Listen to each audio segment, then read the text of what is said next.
یہ کہتے ہیں اگر کوئی شخص نماز پڑھ رہا تھا کہ اس کے سامنے سے گزرنے لگا تو وہ تھوڑا سا سائیڈ میں ہو گیا تاکہ اس کا میرے سامنے سے گزرنا لازم نہ آئے، اور جب وہ چلا گیا تو پھر وہ اپنی جگہ پر آ گیا، تو کیا اس طرح سائیڈ میں ہونے سے نماز فاسد ہو جائے گی کہ نہیں؟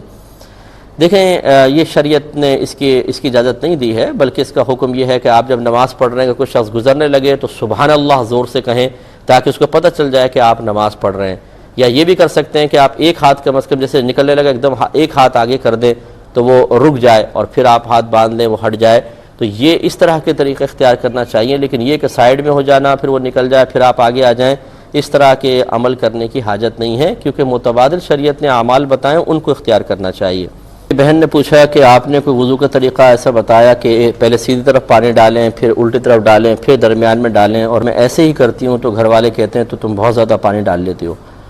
دیکھیں تھوڑا سمجھنے میں آپ کو پرابلم ہوئی ہوگی، میں نے آپ کو سمجھایا کہ اصل میں اللہ تعالیٰ نے قرآن عظیم میں وضو کے فرائض ذکر کرتے ہوئے دو الفاظ استعمال فرمائے، فَاغْسِلُوا وُجُوهَكُمْ اور وَامْسَحُوا بِرُؤُوسِكُمْ۔ تو یعنی مسح اور غسل کا حکم ہے۔ غسل کا مطلب ہوتا ہے دھونا، مسح کا مطلب ہوتا ہے تری کا خشک جگہ پر پہنچانا۔ دھونے کی تعریف فقہ نے لکھی ہے کہ کم از کم 2 بوند پانی اگر کھال پر بہہ جائیں، 2 بوند، تو یہ دھونا کہلاتا ہے۔ گویا کہ اگر آپ نے ایک دفعہ پانی ڈالا مثال کے طور پر اور ہر جسم کے سر کے چہرے کے حصے پر سے 2 بوند پانی بہہ گیا تو سمجھ لیں یہ ایک دفعہ چہرہ دھلنا ہوا۔ اور اگر کسی کا ہاتھ بڑا ہے مثال کے طور پر، اس نے زیادہ پانی ڈال لیا کہ 4 بوند بہہ گئیں تو سمجھ لیں ایک ساتھ یہ 2 مرتبہ چہرہ دھل گیا ہے۔ تو میں اکثر یہ مشورہ دیتا ہوں کہ آپ بہتر یہ ہے کہ آپ جیسے آئینے کے سامنے اپنا ہاتھ یوں کریں، اس پہ 2 قطرے ٹپکائیں اور دیکھیں کہ کتنا حصہ یہ دھلا ہے، کتنا تری آئی ہے، پھر 2 مزید ڈالیں پھر 2 مزید ڈالیں، 6 بوند جب آپ بہائیں گے جتنا پانی آپ کو اس وقت نظر آ رہا ہے،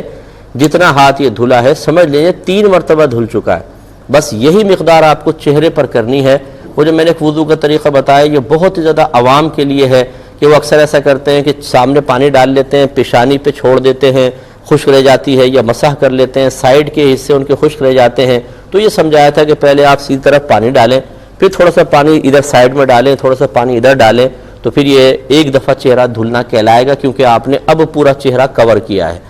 اصل مسئلہ یہی ہوتا ہے کہ کم از کم چہرے پر 2 بوند پانی بہہ جائے تو 1 مرتبہ دھلنا، 4 بوند بہیں گی تو 2 مرتبہ، اور 6 بوند بہیں گی تو 3 مرتبہ دھلنا متحقق ہو جائے گا۔ اس کے لیے پہلے آپ اگر اس طرح میں نے جو کہا کہ قطرے ڈال کے اندازہ کر لیں کہ کتنا پانی نظر آتا ہے 6 بوند پر، یہ 3 مرتبہ دھلنا ہے، اس کے بعد آپ چہرے پہ پانی ڈالیں گے تو انشاءاللہ آپ کو بہت اچھا اندازہ رہے گا۔ یہ جو بعض بھائی کرتے ہیں کہ نلکا کھول کے منہ نیچے گھسڑ دیتے ہیں اور پھر کرتے جاتے ہیں